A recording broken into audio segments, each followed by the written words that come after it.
My next guest is going to be competing on Dana White's Contender Series September 13th against Trevor Peek. It is Malik Lewis joining me here on the program for the very first time. Malik, how are you? I'm doing great. How are you doing? Doing awesome. First time I think I've done an interview where someone's walking their dog. How important is it to have that in between camp to get out in nature and get away from everything? Shoot. I think it's pretty important for anybody that go out in nature. I don't know. I'm always outside. I like to be outside a lot. I like to watch movies and TV shows as well. But if I'm not doing anything, I'll probably go out, hang out. I got some woods in the backyard, and I like to walk my dog in them. Yeah, no, it's good, man. When did you find out about this amazing opportunity? Did you get plenty of notice? I think I found out. Oh, crap. Okay, I'm going to head inside because that's a helicopter about to take off. It's probably going to be a little loud. Oh, no worries. But I found out probably like 4 weeks ago. Okay. Plenty of time. I mean, honestly, I train full time, so I've never really understood the concept of fight camps and this and that. Like, I just train all the time. Was this something you were expecting with your record? It seems like a perfect candidate for the show, but did this come as something you expected?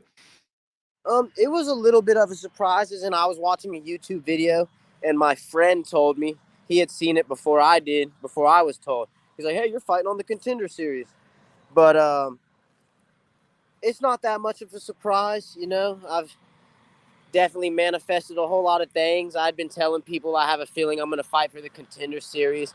I've been telling people I'm going to get in the UFC this year. So, no, I think it's just, finally I'm getting the opportunity. I'm getting the shot. Let's go all the way back to the beginning. How did you get involved in combat sports? I was watching this movie called Fightville. I think I was like 17 at the time or something. I was watching Fightville. I'm sorry, bro. That helicopter's crazy. Oh, don't worry about it. I feel like we're in like Vietnam or something. You got the hat on and everything. It's pretty cool. So it's all good by me. We got a helicopter. Or we have a hospital that's right next to us, and they have to. I guess this is probably not good for somebody's day. For sure. Yeah. Well, as long as you're not in any danger. Glad to confirm it's just a hospital and there's no one coming after you, right? Yeah. So. No danger. No danger. Yeah, that's good. You said the question was what again? Yeah, I was just asking you how you got into this crazy sport. How did you get into it? I was watching Fightville. I was always athletic and stuff, and I was watching Fightville, and I seen the guys. I always like wrestling. I like to do jiu-jitsu. I boxed and stuff. Had a couple of coaches throughout being a child, and so I always fought as well. I always fought in the street. I don't promote that at all. I don't think that's cool. I'm not that guy anymore whatsoever. But I used to fight out on the streets a lot, and I was like, man, I could probably be really good at this. I was like, man, if it's all on you. You don't have a team other than your coaches and stuff. But when you go in that cage, it's on you. I was like, man, I think I could do something with this. And when did you? Yeah, it's sorry to interrupt there, but when did you know that this was something you wanted to do as a career as opposed to just something that was a hobby? Was it right away, or was it that first amateur fight? When did you know that? Absolutely wasn't my first amateur fight. So I had my first amateur fight when I was 18, just turned 18, and then I joined the Air Force. And when I was in the Air Force, life was great. I thought I'd made it. I was getting respected. You're in a good career path and all that. And I was young, immature. They sent me to Hawaii. I got really, really drunk on the 4th of July, went out, got in a fight with some security guards who were trying to help me. I had no idea. I just saw some big Hawaiians in swim trunks, trying to grab me. So I got in a fight, ended up getting the boot from the Air Force, but not a dishonorable. They're not buttholes whatsoever. I have nothing bad to say about them. I love them. I wanted to stay in. It was a great stay. But then I was 20 years old just got kicked out the Air Force, had to come back to Texas. I had nothing, didn't save up money, wasn't planning for nothing, and I had no route to go. And I was partying, depressed big time, feeling like I was a failure. I was always athletic, and I don't think I'm dumb or anything. I was pretty smart, so I always felt like I needed to do something pretty cool. And I got a call in a bar at the lowest time in my life, and they asked me if I wanted to fight with like 3 days. I think it was Tuesday that they called me, and they wanted me to fight that Friday. And I went and got blood works the next day, made it all happen, went to that fight. I ended up winning. I had no cardio. I ended up beating this dude, and some of the ref and his coaches came up to me at the end and were like, "Hey, man, if you take this serious and really dedicate yourself, you could probably be something one day." And you know, that was the key moment in my career for sure, was that day, because I quit smoking weed, I quit drinking alcohol, I quit going out to bars, I quit doing all that for a good long while. Was on the straight and narrow, and I was just training every single day. I didn't have sessions. I just stayed at the gym. I would walk to go get food and just go back to the gym. Didn't have a coach at the time. Just had a friend of mine, Ricky Bailey, and he would meet me at the gym and hold mitts for me. He'd let me beat him up, let me wrestle and take him down, and we'd go to fights and beat people up. That's amazing, man. Good for you, and good to see you've used MMA as a positive outlet in your life and all that. You mentioned being full time. How long has that been that you've been able to do this full force? Well, I've been doing this full time for probably the past like 5 years. Um, I had a job here and there, every now and then, but most of the time I'd go and deal poker at one of the underground poker houses. I go make some money, and I just come and sit on it and train. Live very poorly and just train. Good for you, man. And I guess now like sponsors probably help out with training and all that, or how you getting by?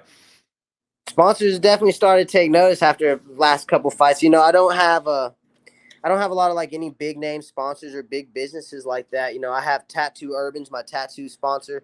I get free tattoos. That's, a huge blessing, seeing how I love tattoos. They make sure that I look cool. And I have a friend, Nick. He owns Olympus Heating and Air out in Abilene, and they sponsor me.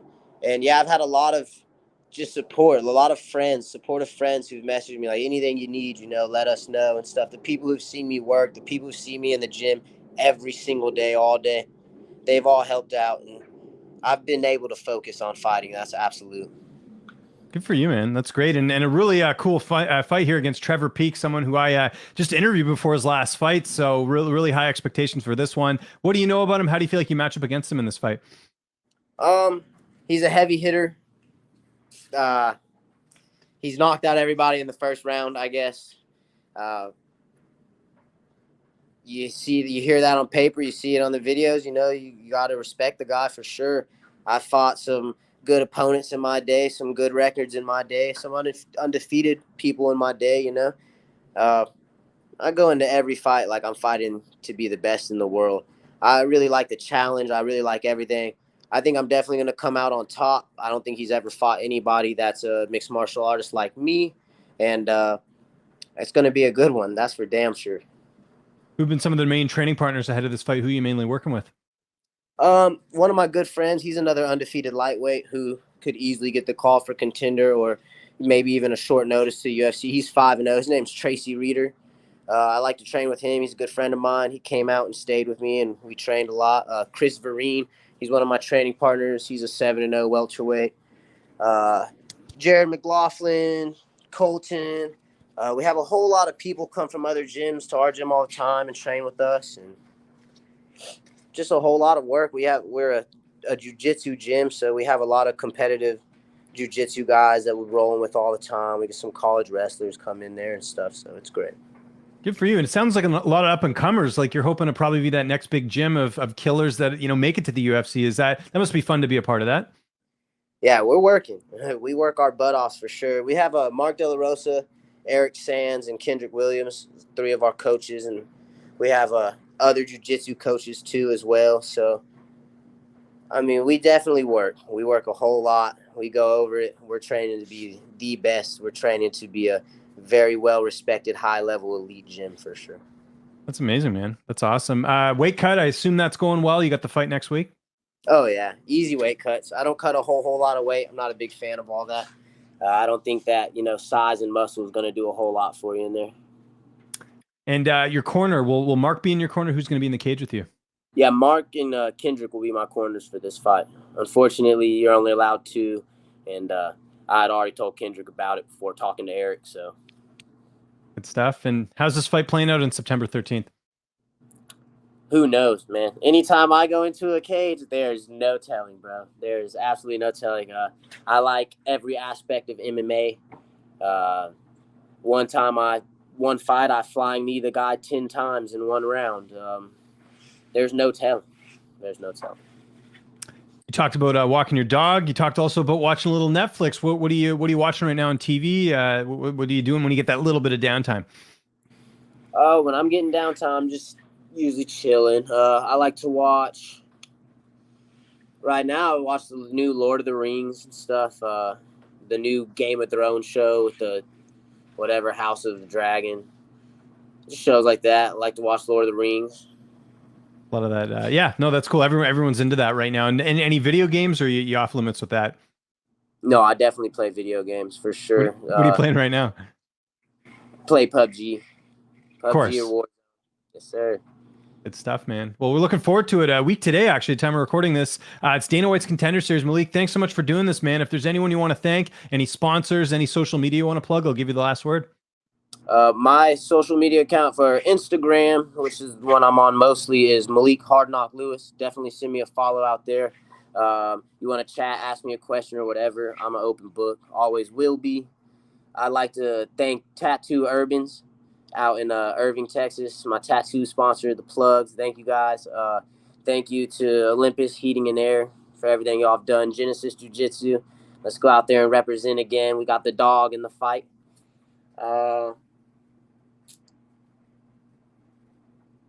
You're probably posting all your sponsors and stuff on your social media. So if you miss anyone, they can just go to your social media, right? They should be following you anyways. 100%. Exactly.